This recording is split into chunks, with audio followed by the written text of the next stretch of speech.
Hello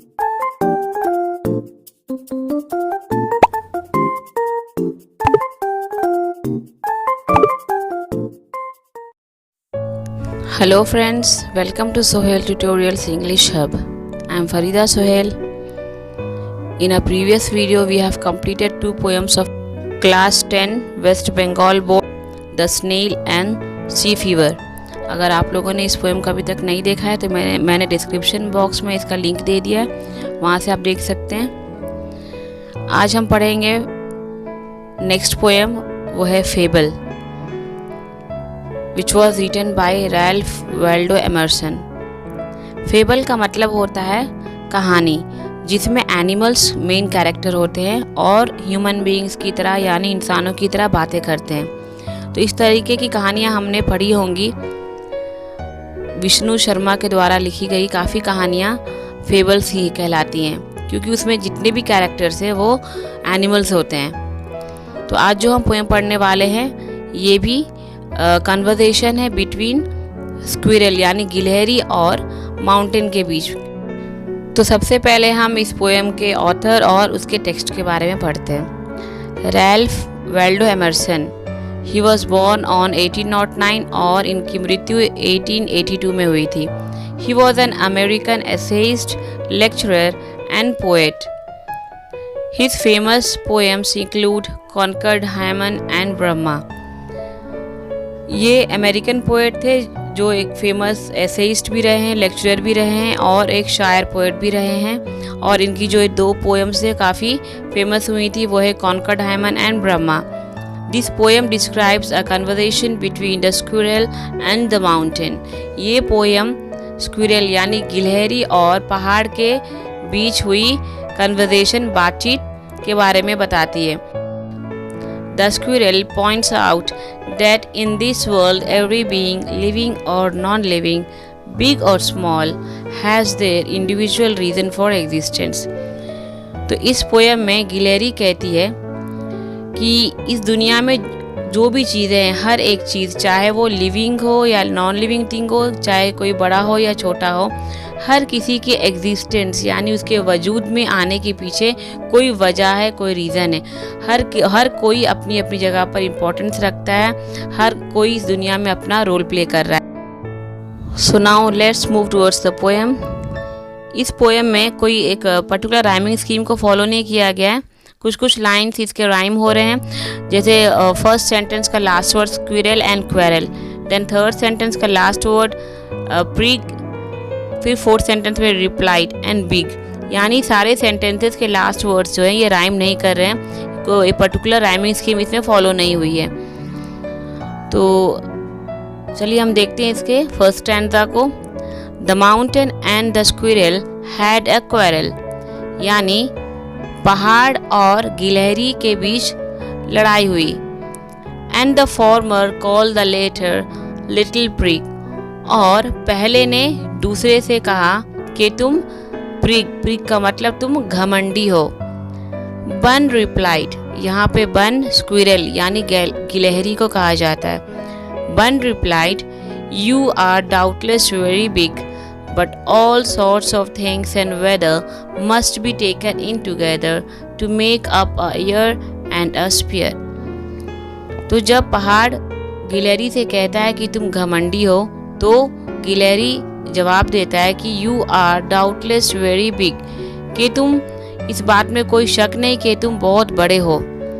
but all sorts of things and weather, लेकिन हर तरह की चीज़ें, हर मौसम, सभी मिला कर के ही एक साल बनता है और एक दुनिया बनती है। And a sphere, and I think it no disgrace to occupy my place. और क्योंकि मैं छोटा हूँ, मैं अपनी जगह पर हूँ, तो मैं इस बात के लिए अपने आप को बेइज्जत या अपमानित महसूस नहीं करता हूँ। डिसग्रेस का मतलब अपमानित या बेइज्जत होना। तो यहाँ पर गिलहरी कहती है कि मैं क्योंकि छोटा हूँ, लेकिन मैं अपने आप को अपमानित या बेइज्जत महसूस नहीं करता हूँ। If I am not so large as you, you are not so small as I. और अगर मैं तुम्हारे इतना बड़ा नहीं हूँ, तो तुम भी मुझ जितने छोटे नहीं हो। And not half so spry. Spry का मतलब होता है एनर्जेटिक, यानी जो फुर्तीला हो। तो हम जानते हैं कि स्क्विरल गिलहरी कितनी फुर्तीली होती है, बहुत जल्दी से वो पेड़ पे चढ़ जाती है सेकंड्स में, और वो इधर उधर बहुत जल्दी फुदकती रहती है। तो गिलहरी कहती है कि और चुस्ती फुर्ती के मामले में या फिर एनर्जी के मामले में तुम मुझसे आधे भी नहीं हो। I'll not deny you make a very pretty squirrel track।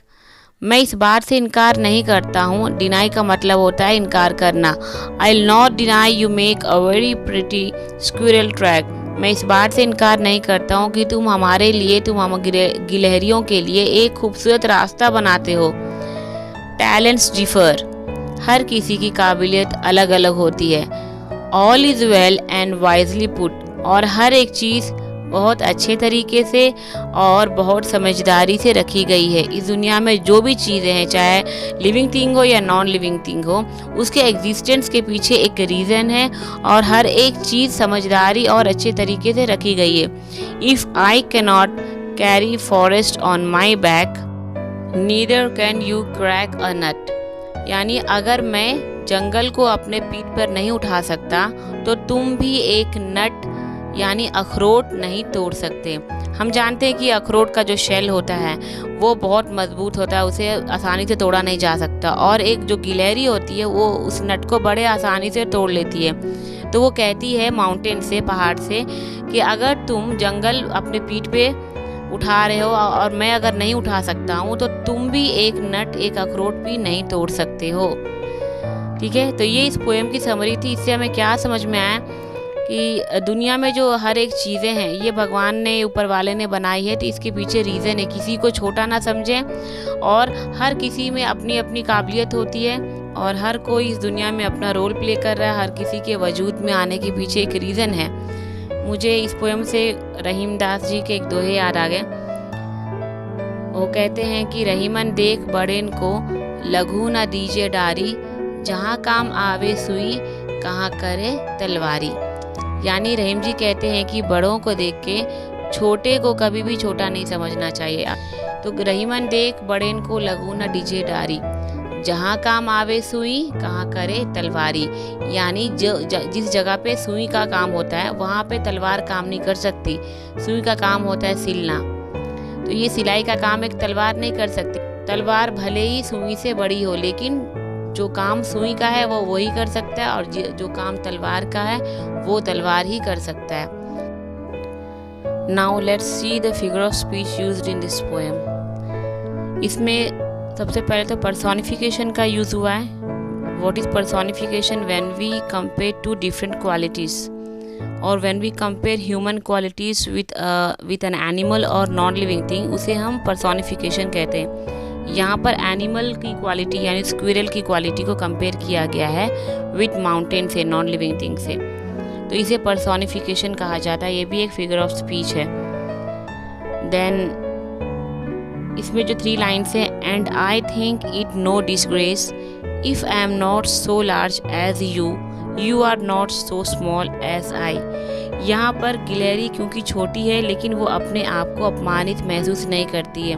वो कहती है कि मैं अपने आप को अपमानित महसूस नहीं करता, और if I am not so large as you, अगर मैं तुम्हारे इतना बड़ा नहीं हूँ तो you are not so small as I, और तुम भी मुझ जितने छोटे नहीं हो।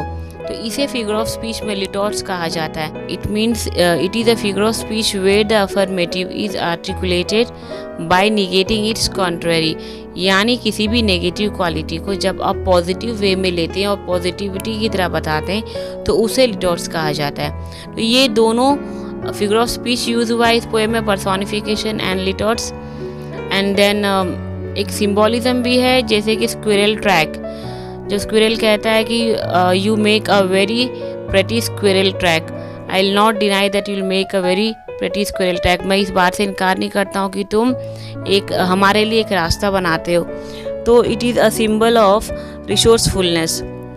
तो ये भी एक फिगर ऑफ स्पीच है जिसे हम सिंबॉलिज्म कहते हैं। And theme of the poem is very simple. It means The poem is to accept one's shortcomings and not judge anybody else.